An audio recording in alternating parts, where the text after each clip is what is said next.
Use a Hossfeld bender. A Hossfeld bender is a tool that is used for manipulation of tubing. The Hossfeld bender can have additional pieces to form different setups so that you can do more with it. The Hossfeld bender can also be used for other bending needs such as square, rectangle, flat, pipe and many more. You have to be knowledgeable in operating the Hossfeld bender so that you can come up with the items that you need for your projects. Here are the instructions that you can follow when operating a Hossfeld bender. Familiarize yourself with the parts. Set up your Hossfeld bender and familiarize yourself with the parts. Consult the manufacturer's instructions on how to properly set it up. You can also read on the different parts of the Hossfeld bender so that it will be easier for you to use later on. Prepare the Hossfeld bender. Now you can prepare the Hossfeld bender for your bending needs. Get the back block and mount it on the arm of the Hossfeld bender.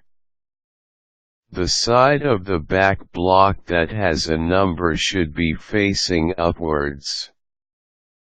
Mount it in place with the U-shaped pin that came with the bender.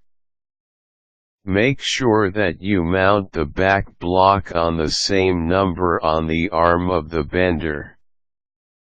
The shorter side of the U-shaped pin must be facing away from the pivot of the bender.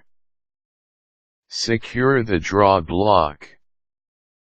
The next step is to secure the draw block on the right arm of the Hossfeld bender. To do this, place the draw block on the right arm side and mount it using the eye-pin. Shoot the eye-pin on the hole. Again, you should make sure that the number of the draw block is the same as the hole that you are mounting it into. Secure the die. Now you can secure the form die. Just like the other parts, place the die facing upwards in between the steel arms of the Hossfeld bender. When you secure the die, the straight part must be parallel to the placing of the back block that you mounted earlier.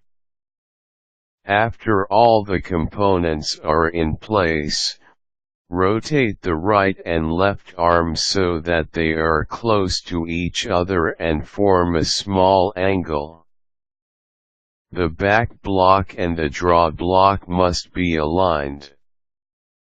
Using the Hossfeld bender. Now you can use the Hossfeld bender. Place the tube on the space between the back block and the die. Pull the right arm so that you can start bending the tube on the die. It is up to you how bent you want the tube to be. It may take a while before you get the results that you want. You just have to experiment on the strength of the pull to get your desired bend on the tubing. These are the instructions that you can follow when using a Hossfeld bender. Make sure that all the components are mounted in place before you start so that you can come up with pieces that you need.